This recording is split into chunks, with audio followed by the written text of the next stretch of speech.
Bienvenue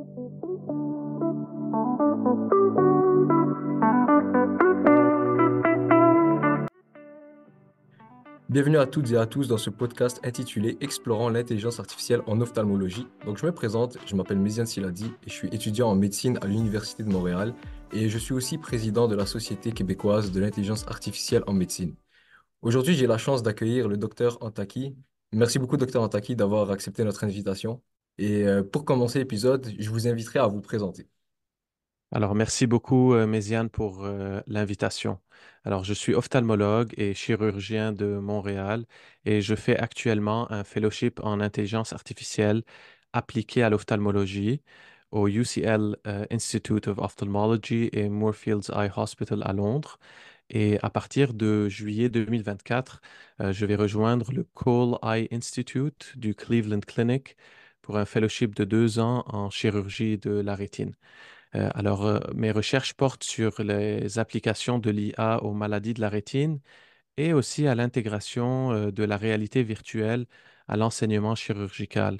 Et en fait, je m'intéresse à tous les domaines émergents en technologie qui peuvent être au bénéfice de nos patients. Très bien, super parcours et merci encore d'avoir participé, de participer à à cet épisode.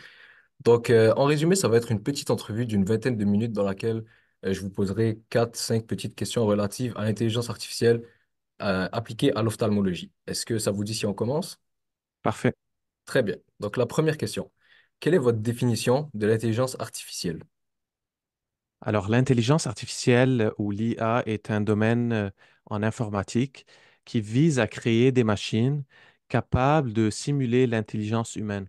Alors, en termes simples, l'IA permet aux machines d'apprendre euh, et parfois d'agir de manière autonome, comme le ferait un humain.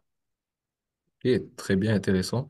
Et si cette fois on se penche à la médecine, comment est-ce que vous voyez l'intelligence artificielle, donc l'IA, appliquée en médecine? Alors, depuis 2016, le deep learning ou l'apprentissage profond, qui est un type d'intelligence artificielle, a fait des percées majeures en médecine. Alors, ces techniques consistent traditionnellement à prendre un problème ou une tâche particulière pour la résoudre avec des modèles dits de computer vision, où l'ordinateur voit l'image qui peut faire un diagnostic, une classification ou une prédiction. Alors, mais depuis l'année passée, nous voyons aussi la montée des modèles de langage comme ChatGPT, qui sont capables de générer du texte qui sonne comme l'humain. Alors, ces modèles de langage ont eux aussi un potentiel en médecine, et particulièrement pour automatiser des tâches administratives répétitives que nous faisons tous les jours. Par exemple, écrire des notes dans les dossiers médicaux ou pour générer des rapports. Super, donc on voit que ça avance quand même vite, tout ça. Et pour la deuxième question, cette fois-ci, si on se penche à l'ophtalmologie, comment est-ce que vous diriez que l'intelligence artificielle révolutionne l'ophtalmologie? Alors, il y a de nombreux exemples et résultats réels de l'intégration de l'IA en ophtalmologie, comme par exemple des systèmes de triage d'imagerie rétinienne. Particulièrement, je pense aux OCT, qui sont des scans de la rétine, ou même le dépistage de rétinopathie diabétique, mais aussi pour des tâches plus difficiles, comme prédire le risque de conversion à une maladie avancée, comme la dégénérescence maculaire humide. Mais aussi, ce qui est très intéressant, c'est l'oculomique. En fait, c'est un terme qu'on utilise pour décrire la science d'utiliser l'œil comme fenêtre pour la santé systémique. Le deep learning nous permet aujourd'hui de déterminer le sexe d'un patient à partir de son fond d'œil et aussi prédire le risque de maladies cardiovasculaires et neurodégénératives futures. Alors, ce sont des tâches souvent inconcevables, même pour des ophtalmologues qui ont passé leur vie à regarder des rétines. C'est vraiment intéressant. Donc, vous venez de mentionner la gestion de l'OCT et tout ce qui a trait avec l'intelligence artificielle en ophtalmologie. Est-ce que vous pouvez, s'il vous plaît, donner et expliquer un exemple concret d'une application de l'IA que vous utilisez dans votre travail de tous les jours et comment est-ce que cet outil a changé votre pratique? Alors, pour être honnête, je n'utilise aucun outil d'intelligence artificielle dans ma pratique médicale quotidienne.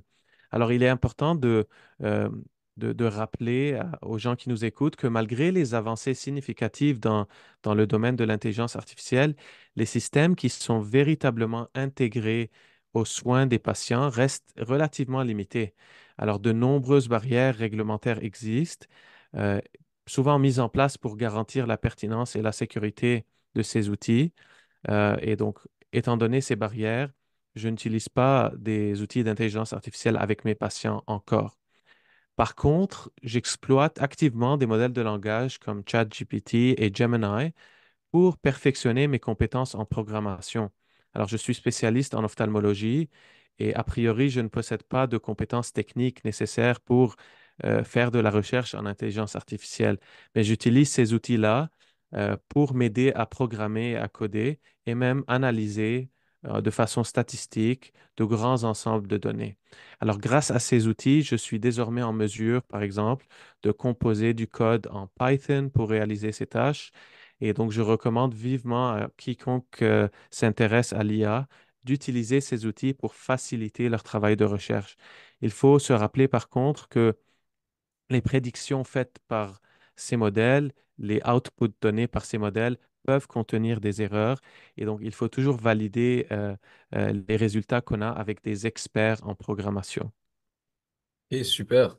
Donc, on voit qu'il y a encore beaucoup de potentiel pour cette technologie émergente. Et finalement, pour la dernière question, quelles sont vos perspectives relatives au futur de l'intelligence artificielle dans votre champ de pratique? Alors, je pense qu'à mesure que nous avançons dans l'avenir, on va devoir apprendre à interagir avec ces machines à notre avantage. Et je pense que pour les médecins et les ophtalmologues, les connaissances basées sur la mémoire vont devenir de moins en moins importantes, plus le temps va avancer. Et j'aime penser que l'IA va agir comme on dit en anglais, the great equalizer, qui est une expression métaphorique pour décrire quelque chose qui réduit ou élimine les différences entre les personnes. Et ici, je fais référence aux compétences cliniques des ophtalmologues et des médecins. Et donc, à mesure que l'IA intègre dans nos pratiques, j'invite tout le monde qui nous écoute à considérer comment ils vont intégrer ces outils. Je pense qu'il sera important pour chacun d'entre nous d'investir davantage dans les choses qui définissent notre humanité. Moi, je pense premièrement à nos capacités chirurgicales, parce qu'on est loin encore d'être remplacé à ce niveau, et puis notre compassion, et donc notre capacité d'écoute et notre capacité à prendre soin des gens en leur montrant de l'empathie et du respect. Et donc, je pense que ces deux choses définissent notre humanité en tant que médecin et représentent probablement le meilleur investissement possible. Super. Donc, en résumé, dans ce court petit podcast, on a pu analyser avec vous votre vision de l'intelligence artificielle, puis votre vision de l'intelligence artificielle appliquée en médecine et plus particulièrement appliquée en ophtalmologie avec des exemples concrets, comme par exemple l'émergence du traitement des OCT et comment est-ce que ChatGPT peut être utile pour le traitement, ou bien l'évolution de connaissances en matière d'intelligence artificielle et de programmation. Je tiens à vous remercier, Dr. Antaki, pour le partage, c'est super apprécié. Et je remercie aussi l'audience pour son écoute. Merci à vous qui écoutez ce podcast présentement. Et finalement, si vous êtes intéressé à ce genre de contenu, je vous invite à venir nous suivre, la Société québécoise de l'intelligence artificielle en médecine sur Facebook et LinkedIn. Et merci encore pour votre écoute.